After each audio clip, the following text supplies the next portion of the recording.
Ikaw ba'y malimit din kumain sa mang inasal? Tapos ang iyong pinagsapahan ay iyon na lang iniiwanan? Pwes, sa episode na ito ay may bago kang reseping matututunan. Yung mga buto na iyong pinagsapahan ay huwag iwanan.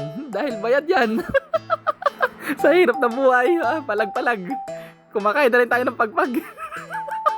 Kaya sa ibang tao makinabang nito. Ay hindi, iuwi ko to.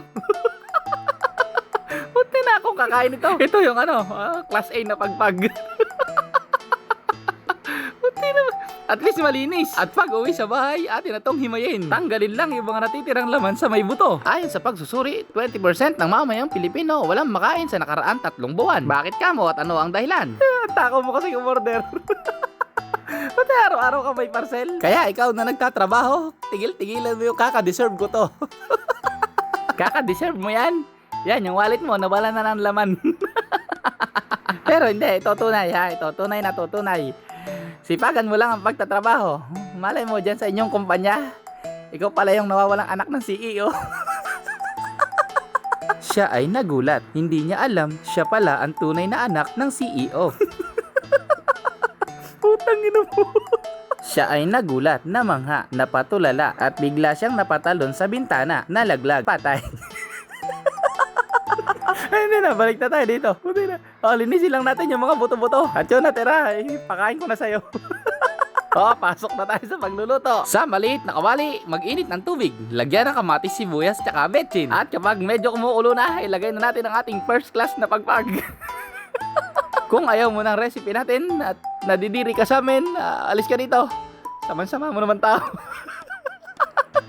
Sama-sama mo, artik-artik mo. Yan, ganyan ka. Pihikan sa pagkain.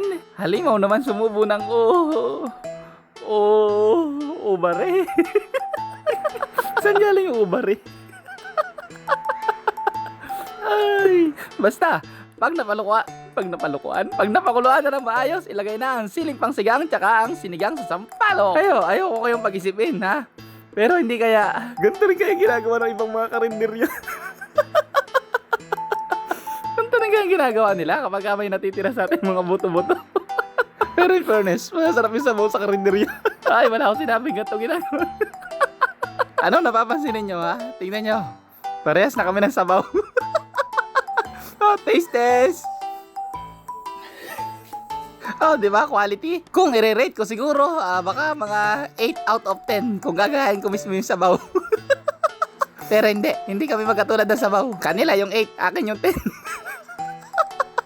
Kanila kasi walang kamatis. At dito, tinatanggal na natin yung mga ebidensya. At pag natanggal na mga ebidensya, pwede na itong isalin sa hindi gasinong malinis na lalagyan. Papatunayan ko sa inyo na ito talaga ay masarap at mapapakinabangan. Ihahain natin sa inuman.